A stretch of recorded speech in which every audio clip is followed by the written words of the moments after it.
लोगों ने यहां की है। सुबह 7 बजे से लेकर के रात्रि 10 बजे तक प्रशिक्षण आप लोगों का चला, जिसमें आपने न केवल न्यूरोथेरेपी के बारे में जाना, दूसरा एक होता है न्यूरोथेरेपी की कुछ बारीकियों को जानना,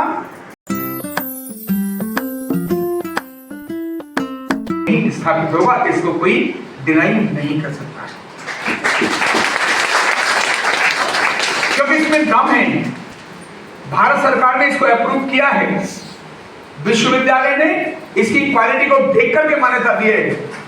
इसीलिए ये बात मैं बोल रहा हूं, ये बात केवल धूल में लट मारने वाली नहीं बोल रहा हूं, दुनिया और भारत के अनुभव के आधार पर मैं इस बात को कह रहा हूं। और इन दो, इसलिए ऐसे विज्ञान में काम करने वाले लोग, ये विज्ञान वहां तब जाएगा जब उसमें काम करने वाले लोग तज्ञ हों और एक्सपर्ट हों।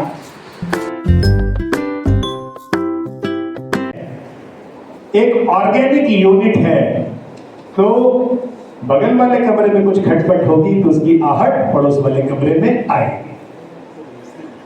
बहुत सारी बीमारियां, बहुत सारे डिसऑर्डर्स हैं जिनको हम बोलते हैं इंडोक्राइनल डिसऑर्डर्स। इंडोक्राइन डिसऑर्डर्स, बहुत सारी इंडोक्राइन ग्लैंड्स हैं। पीछे हाइपोथैलेमस में पिट्यूटरी ग्लैंड है, पिट्यूटरी ग्लैंड से बहुत सारे हार्मोन्स निकलते हैं। फिर यहाँ पर थायराइड ग्लैंड है, थायराइड ग्लैंड से भी कुछ डिसऑर्डर्स होते हैं। उसके बाद हमारी पेनक्रियाज है, पेनक्रियाज के बाद किडनी के ऊपर एड्रीनल ग्लैंड है, और उसके बाद गोनैड एंड टेस्टिस है।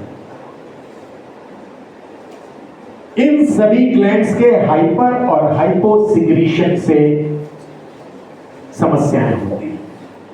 लेकिन इंडोक्राइन डिसऑर्डर्स के बारे में एक चीज बहुत अच्छी है, आप कभी इस डायमेंशन में आपने सोचा नहीं होगा। इंडोक्राइन डिसऑर्डर्स में जो भी समस्या होती है, उसका जो इलाज है वो ट्रीटमेंट नहीं है, वो रिप्लेसमेंट है। जैसे आपने एक बीमारी देखी होगी, गला बड़ा हो जाना, जिसको हम घेगा या ग्वाइटर कहते थे। कितने लोगों ने देखा है किताबों में या सामने? सब ने देखा है। क्या वो घेगा अभी हमको समुदाय में, सामान्य मानवीय में किसी को ध्यान में आता है क्या? नहीं दिखाई देता। जी बताएं। अभी है? अच्छा, तो कहने का मतलब है WHO का जो आंकड़ा है वो 10,000 में किसी एक को यदि वह समस्या है तो उसको इरेडिकेशन और एलिमिनेशन माना जाता है।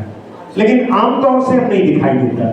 जैसे काला आजार है, काली खांसी है ना, और आपका मलेरिया है या आपका पोलियो है, ये WHO ने अपनी लिस्ट से क्या किए? इरेडिकेट किए, एलिमिनेट किए कि भारत इन पर विजय पा चुका है। यदा कदा कुछ ध्यान में आ सकता है। इंडोक्राइन डिसऑर्डर्स में खास बात क्या है कि मान लीजिए किसी के शरीर में थायराइड कम बन रहा है या ज्यादा बन रहा है, ग्लैंड्स में कोई डिस्फंक्शन हो गया, ग्लैंड्स में कोई इन्फेक्शन हो गया, तो थायराइड या तो कम बनेगा या हाइपर सिक्रीशन हुआ तो ज्यादा बनेगा।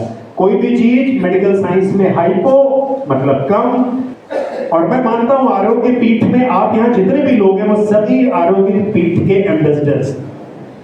आप पूरे विश्व में फैलने वाले हैं,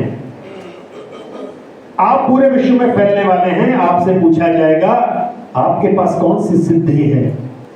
मुझे कैसे बैक पेन ठीक करना है, न्यूरोथेरेपी कैसे करनी है, माइग्रेन कैसे, सियाटिका कैसे, लंबर स्पाइनल डिस्क कैसे ठीक करनी है, ये मुझे आता है।